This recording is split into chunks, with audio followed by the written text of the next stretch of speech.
Jednom prilikom u drevnom gradu Džeraš u Jordanu stajao sam zavedan u kolonadu rimskih stubova korinskog stila i divio se filigranskom duborezu kitnjastih listova u njihovim kapitelima.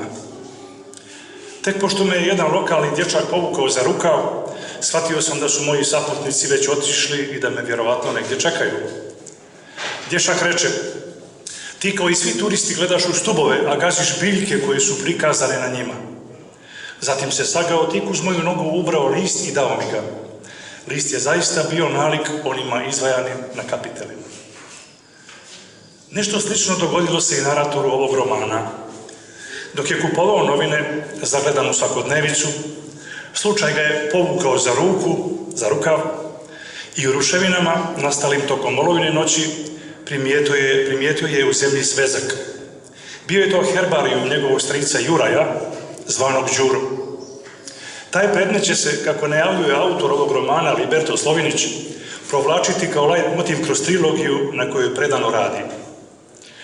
Kao što je dječak iz Jordana utisnuo u moje sjećanje jednu biljku, tako je i dječak Đuro utiskivao u svoj školski herbarijum biljke s Vrmca i okoline. A onda je jedna oluja taj herbarijum utisnula u autorovu dušu i suvi listovi presovanog bilja izrasli su u sočne listove njegovog romana. Na koncu Đuro će primijeti Bogu svoje smrznuto tijelo, a njegovu životnu priču Liberto Slovinić priložit će kao presovani list u herbarijumu ljudskih sudbina. Roman Herbarijum autora Liberta Slovinića hronologija je porodičnog života nekoliko generacija porodice Slovinić, a naracija teče od vremena kada se prije 2 vijeka barka Slovinića nasukala na hridi starog grada Budva. Nasukala ne u smislu brodoloma, već u smislu sudbine. Večeras u blizini tih hridi prikazujemo prvi tom priče koja je upravo tu počela.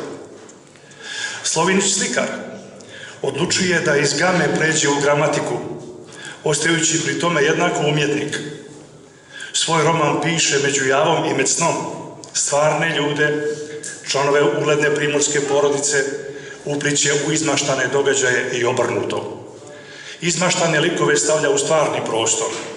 Piše uglavnom aoristom, koji gramatički predstavlja eho tek svršenog trenutka i tako stvara utisak da se sva radnja romana događa tu, tik uz nas.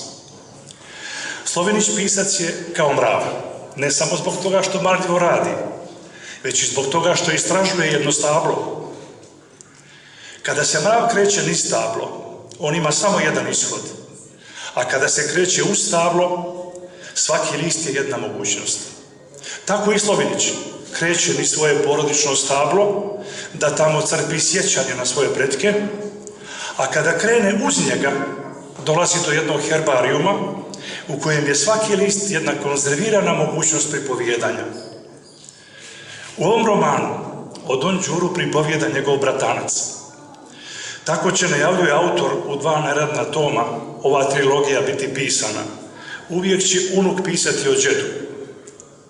Ovim konceptom autor kao da želi da sa blage vremenske i genetske distance bolje sagleda karakter svojih predaka, da ih liši onih svakodnevnih banalnosti koje zamagljuju pravi karakter svake ličnosti.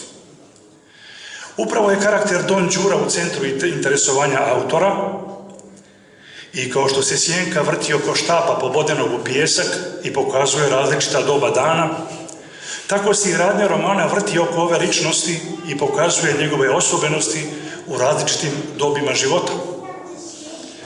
Za ovu priliku izdvajam 2 epizode koje po meni najbolje oslikavaju karakter i sudbinu Don Đura. Dok se igra s drugom djecom, mladi Đuro u šumi nalazi leš novorođenčeta. Ima li većeg šoka za dijete od susreta sa ubijenim djetetom i veće duhovne bure za budućeg crkvenog dostojnika od susreta sa grijehom? Učenik Đuro svjedočit će u Kotorskom sudu da je dijete rođeno pa ubijeno, a sveštenik Đuro svjedočit će u Budvanskoj crkvi svetog Ivana Krstitelja da je Isus ubijen pa rođen. Ta inverzija shvatanja koja se događa u istoj osobi siguran je znak njenog duhovnog sazrijevanja. Tako sazrijeva i naš moralni sud. O čedomorstvu najprije sudimo kao o zločinu zbog grešnog začeća, a kasnije shvatamo da su sva začeća bezgrešna, posmatrano iz perspektive novorođenih. Druga epizoda opisana je u glavi pod naslovom Narukvica. Mladi Đuro u katedrali Svetog Tripuna nalazi zlatnu narekvicu, koju je tokom molitve izgubila neka lijepa djevojka. Đuro u tom trenutku doživljava dva možda najveća izazova u našim životima, materijalno i emotivno. Prvo iskušenje je zlatna narukvica, a drugo iskušenje je zlatna djevojka, koja je tu narukvicu izgubila.